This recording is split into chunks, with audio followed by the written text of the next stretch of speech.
What's up, guys? The NBA season, it is starting next Tuesday, and I was working through some of my spreads for opening day, trying to figure out if there was any bets that I was liking, and I figured, why not record it and maybe turn this into a piece of content that you guys might like? And if you do like it, maybe it's something I could do regularly, maybe even every day throughout the NBA regular season. So do me a favor, like this video, subscribe to the YouTube channel. I want to know a couple of things from you down below in the YouTube comments. So, by the way, I'm right now looking at the OKC and Houston game, and I'll get into some of the reasons why in a second. I wanted to record for that one.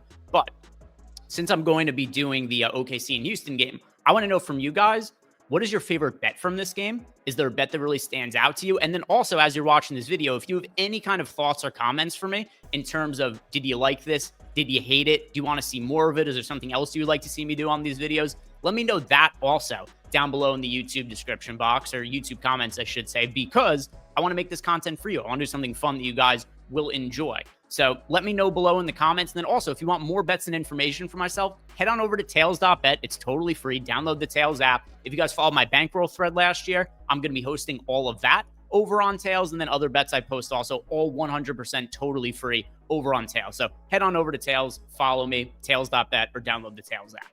But let's get to the game here. We've got OKC playing Houston, and I want to go through the injury report here to begin with on both sides of the game, and then you'll see why it is that I wanted to break down this game. So on the Houston side of the game, Fred VanVleet, he's out for the season, torn ACL. Dorian Finney-Smith, he's out for the opening part of the season, first couple of weeks or so. Then you've also got Jae'Sean Tate is questionable, piece at the end of the Rockets rotation, so that's not going to, massively move anything. But here's where things get interesting. On the OKC side of the game, Mitchell is questionable.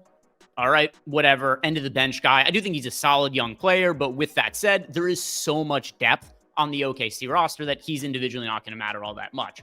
What could matter, or I should say what will matter a ton, is Jalen Williams is questionable. Then you've also got Kenrich Williams out, Nikola Topic also out. So here's what really stood out to me about Jalen Williams being questionable. When I set the rotations for both teams, I got a fair spread of about 9.5 points that you guys could see down here. But you go over and see what the opening spread is for the game, and OKC is favored by 7.5. All right. So I'm off by a little bit, 2 points, which, fine. I might just have a different line than what the books have, but I did want to look more into Jalen Williams, because if Jalen Williams' status is in doubt and there is a 2-point difference between the spread I generated and what sportsbooks have, then what does it say about Jalen Williams' status for the game? And then you go look on social media and see what kind of updates have there been on Jalen Williams. Well, here's one from Tim McMahon. Thunderstar Jalen Williams isn't shooting jumpers with his right hand yet. He is a righty. As he recovers from summer wrist surgery, OKC is tight-lipped on his timetable to return. So this is a video from not all that long ago. Jalen Williams, wrist surgery in the offseason.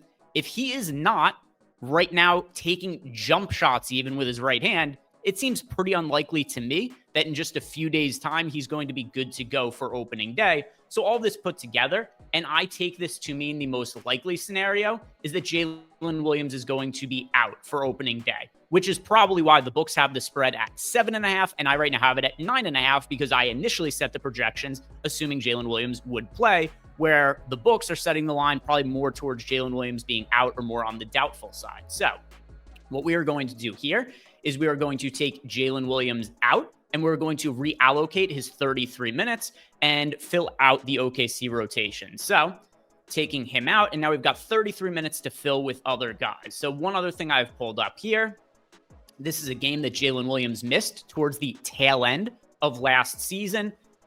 Mostly OKC was healthy for this game. There were a couple of differences, though. So a couple things to note here. Cason Wallace was out for that game. Cason Wallace, at least as of now, looks like he should be playing on opening day. And Kenrich Williams started in place of Jalen Williams, but Kenrich Williams is out for the first part of the season this year, so he is not going to be a candidate to start for OKC on opening day in place of Jalen Williams.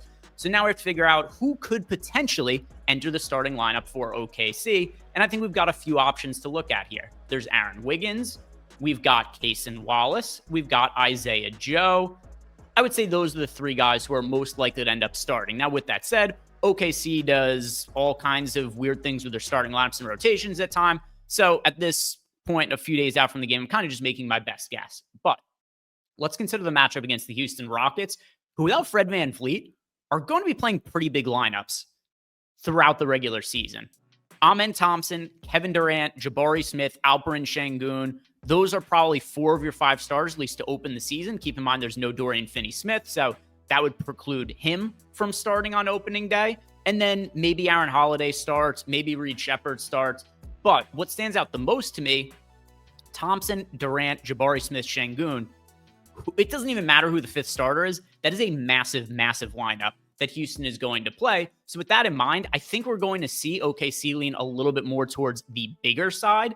And while they do have a big starting front court in Chet Holmgren and Isaiah Hartenstein, there's also a reality here that some of the other options that we just went through, like Aaron Wiggins or like Cason Wallace or Isaiah Joe. Isaiah Joe is 6'3". I think Cason Wallace is also 6'3". So I think Aaron Wiggins is the most likely starter just because I think his size matches up a little bit better with the starting lineup that we're going to see Houston most likely put out there. So I want to bump up Aaron Wiggins' minutes. And let's see, I'm going to check what did Wiggins play in some of his starts last year, because I know that he made a handful of starts for OKC. And I just want to see what his overall playing time looked like in some of those starts to give us a rough idea of how many minutes we want to put him in for. So 26 games started for Aaron Wiggins last year, and he averaged 27 minutes per game in those starts. So I'm going to plug him in here for 28 to start. We'll put him in for 28. If we have to adjust some of the minutes at the end to get to 240, we could certainly go about doing that. All right, so we've got Wiggins in for 28. This gives us another 23 minutes that we have to allocate to other players to fill all of Jalen Williams' minutes. So let's go back and look at what some of the playing times looked like in that game without Jalen Williams. And kind of funny, I said without Jalen Williams, and I pull up that Jalen Williams with a Y was in the rotation that game. So we got 21 minutes out of Jalen Williams, 23 from Caruso, 28 from Isaiah Joe. One thing to note about Caruso, who was awesome throughout most of the postseason for OKC, they were very cautious with his minutes in the regular season, especially at the opening part of the season. And I think we're going to see more of the same. This is a team with championship aspirations. Caruso's a player who is a little bit more on the injury-prone side. He's not old, but relative to the other guys on OKC, he's kind of on the older side. I think they're going to be cautious with his playing time in the regular season, so I don't want to give him too many extra minutes. I've got him here for 20 minutes. I'm just going to leave it at that. But I do want to put Jalen Williams into the rotation, maybe not for the 20 minutes or 21 minutes that he played in that game against Sacramento. And then that game, they did win by 16, so there might have been some garbage time minutes involved. But let's go to 16 minutes for Jalen Williams, which then gives us 7 minutes left. We could give them probably to Isaiah Joe. Joe played 28 minutes in that game that Jalen Williams sat. So I'll have him fill out the minutes, put him in for 20. And you'll see now we have a spread of in between 8 and 8.5. And when you keep in mind that the actual spread for the game was 7.5, if I had to take a side, it would be OKC, but ultimately it would probably be no bet for me on this game. But on the other side, if we do find out that Jalen Williams is in, and this is why I find these exercises helpful for me, because I'm always trying to be pretty quick to react to any kind of injury news. So in the event that we find out that Jalen Williams is in, we now have a pretty good idea that he's been projected to be out when we consider that the line is 7.5. So with that in mind, I had the fair line as 9.5 with Jalen Williams is in. So in the event that we do find out over the next couple of days that Jalen Williams will play on opening day, the first thing that I'll do is I'll bet OKC minus 7.5 under the assumption that the line is probably going to move to 9.5 based on what I had projected. One also kind of funny thing to play around with here.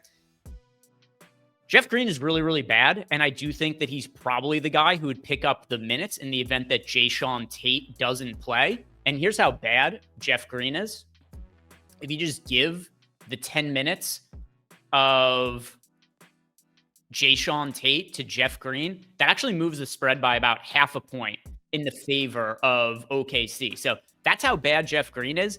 Even though he only here is being projected for 10 minutes, he's actually bad enough at this stage of his career that it moves the line 0.5 point in favor of OKC. So the dream scenario here, Jae'Sean Tate is ruled out, Jeff Green enters the rotation, and we find out that Jalen Williams ends up playing, and then we would have a play here on minus 7.5 points for the Oklahoma City Thunder. So if you guys enjoyed this content, like this video, subscribe to the YouTube channel. Don't forget, leave me a comment below. Let me know anything that it is that you would like to see me cover more on these kinds of videos, or if you even care about these videos at all. Maybe you don't like them. You don't want to see any more of them. But let me know down below whether it's you want to see me break down all the games on a given day, you want to see me do this live as opposed to pre-recorded.